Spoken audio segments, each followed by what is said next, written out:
Why do Americans accept their terrible working rights and health care system? They are busy working. Because it's better than what some of us had in Mexico. Some of us are simply grateful for an opportunity to work. At least that's the attitude that is had. If there's work and money to be made, we're there. It's all about perspective. We'd rather be worked hard and tired if it means an opportunity to take care of our families. Not everyone. But this is the mentality I was raised with. Basically. Because we have no Labor Party. Both the Democrats and Republicans are capitalist parties of the rich. Working class people are effectively shut out of politics.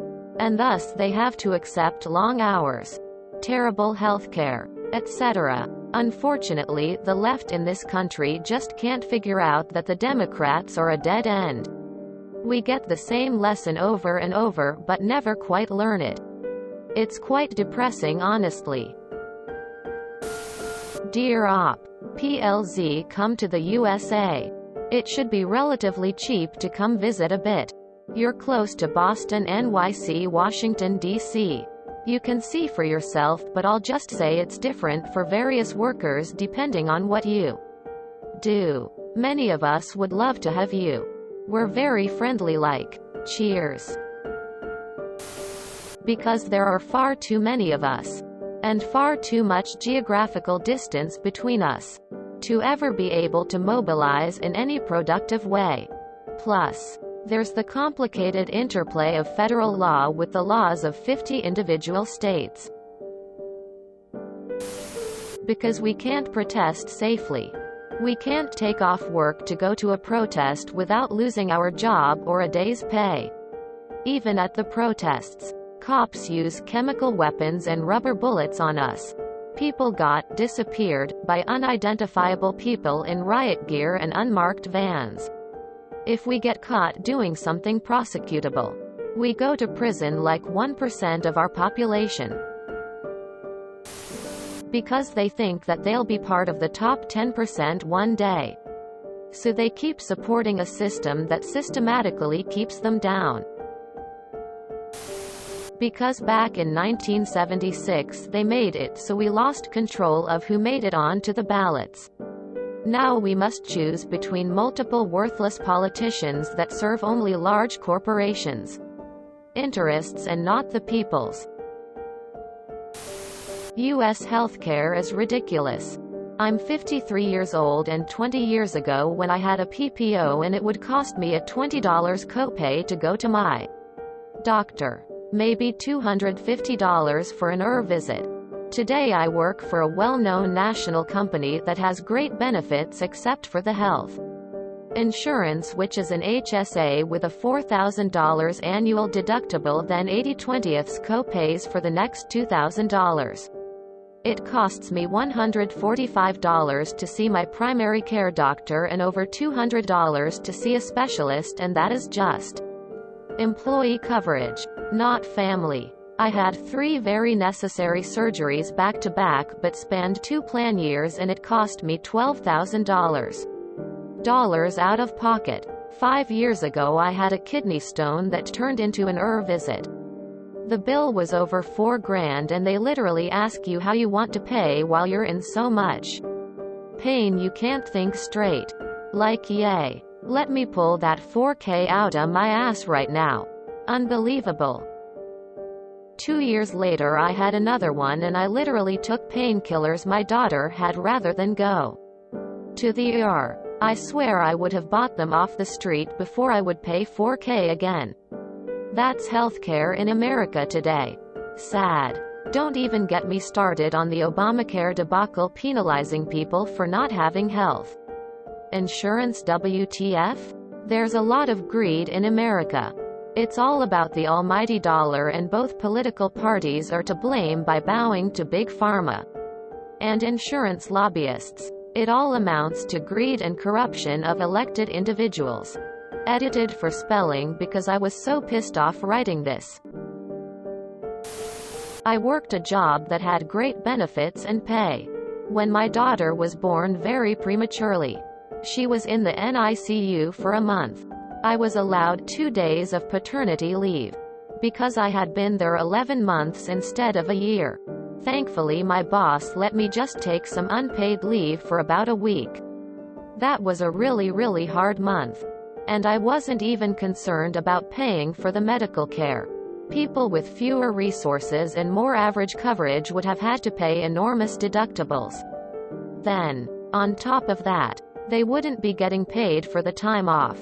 Paternity and maternity leave are a necessity. I'm happy with my job. Remote. Flexible hours. High salary. Healthcare that's pretty cheap.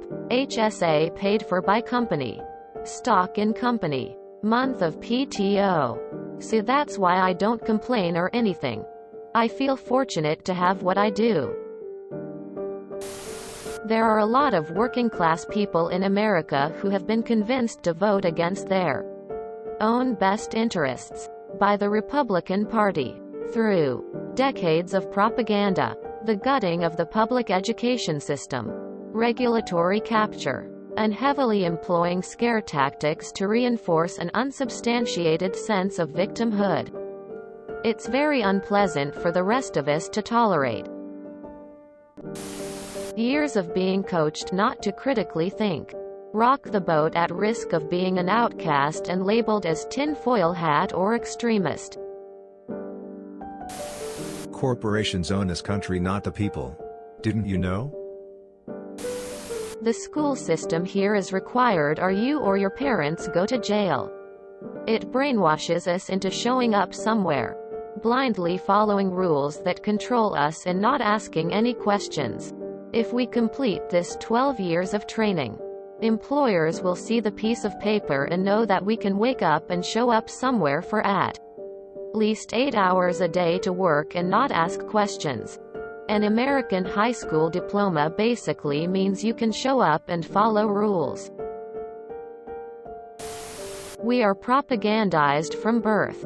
Any serious questioning of how we do things here is met with either laughter or angry vitriol. Anything to the left of complete corporate serfdom with cop boot licking is denounced as communism.